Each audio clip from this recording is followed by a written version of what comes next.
नमस्कार, मैं हूं अमित सिंह और आप देख रहे हैं फर्स्ट बिहार झारखंड। देखिए, बिहार में इसी वर्ष विधानसभा के चुनाव होने हैं और उस चुनाव से पहले बिहार की तमाम राजनीतिक पार्टियों ने अभी से ही कमर कस ली है। एक तरफ जहां एनडीए पूरी भूमिका में है, तमाम अलग अलग जिले में जो है एनडीए के घटक दलों की मीटिंग हो रही है, साझा मीटिंग हो रही है और चुनावी जो बात है, चुनावी जो चर्चा है उसकी शुरुआत हो गई है और वोटरों को गोलबंद करने की कोशिश हो रही है। तो वहीं दूसरी तरफ देखिए, आरजेडी महागठबंधन के बीच भी तमाम जो पार्टी है वो बैठकें कर रही है, सीट शेयरिंग पर चर्चा हो रही है और जनता के बीच संवाद करने की कोशिश, सरकार के खिलाफ जो है मुहिम वो भी चला रही है और दोनों तरफ से जो है जनता के बीच एक तरीके से संवाद करने की कोशिश, जनता के बीच अपने आप को जोड़ने की कोशिश। लेकिन इन सब के बीच आपको बता दें कि चुनाव आयोग की बड़ी तैयारी हो गई है। चुनाव आयोग ने बिहार में स्पष्ट और निष्पक्ष चुनाव कराने की बड़ी तैयारी कर ली है और चुनाव आयोग की कोशिश है कि बिहार के तमाम बूथ पर जो है वो पारदर्शी तरीके से चुनाव हो, मतदाता को कहीं से कोई दिक्कतों का सामना नहीं करना पड़े और पारदर्शी रूप से चुनाव हो। देखिए, चुनाव आयोग ने जो तैयारी की है उसके बारे में आपको बता दें कि बिहार विधानसभा चुनाव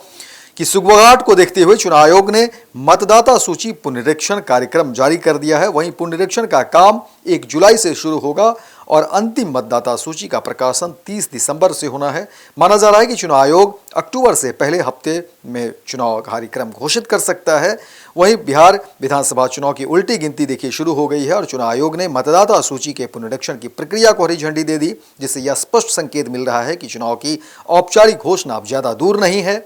आयोग ने जानकारी दी है कि मतदाता सूची के पुनरीक्षण के लिए कर्मचारी घर घर जाकर मतदाता का सत्यापन करेंगे।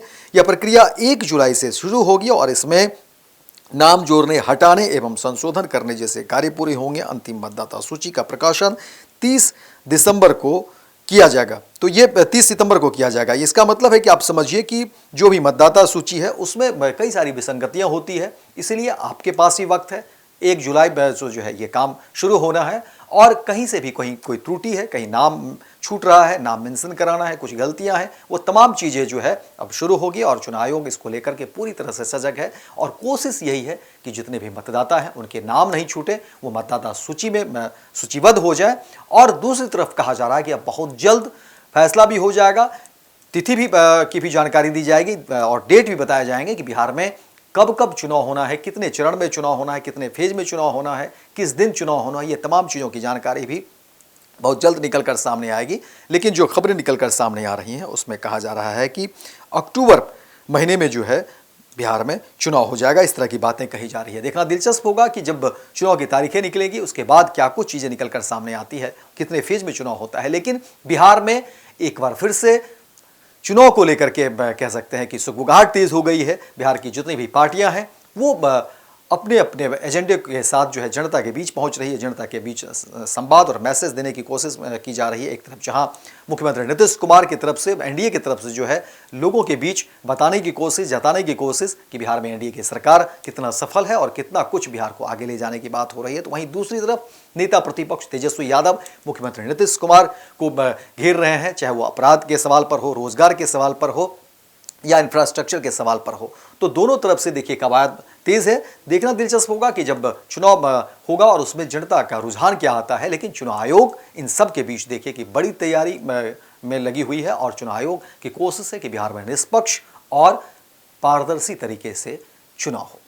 पनोरमा ग्रुप, जो सोचता है वो करता है। आपके अपने सपनों का आशियाना। ये लो, मुंह मीठा करो। आज मैंने अपना जॉब छोड़ दिया, अब हम पूर्णिया वापस जाएंगे। जॉब छोड़ दिया है? मतलब ये घर कैसे चलेगा? हम करेंगे क्या? और माँ बाबूजी क्या बोलेंगे? इसलिए मैं एक और मिठाई का डब्बा लाया। अपने बिजनेस के लिए लोन अप्रूव हो गया। अरे लोन अप्रूव हो गया वो तो ठीक है, लेकिन पूर्णिया में हम रहेंगे कहाँ? अपना घर भी तो नहीं है वहाँ। इसलिए तो एक और मिठाई का डब्बा अलग से लाया हूँ। हमने पूर्णिया में घर ले लिया है, पूर्णिया के ई होम्स पैनोरमा में।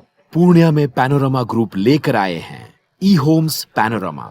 बड़ा घर, आलीशान जिंदगी और अत्याधुनिक सुविधाओं के संग। अरे अरे, अब क्यों मुंह मीठा करवा रही हो? क्योंकि हम घर वापसी जो कर रहे हैं। घर वापसी की खुशी पूर्णिया में ई होम्स पैनोरमा के संग। ई Homes Panorama, luxurious lifestyle redefined.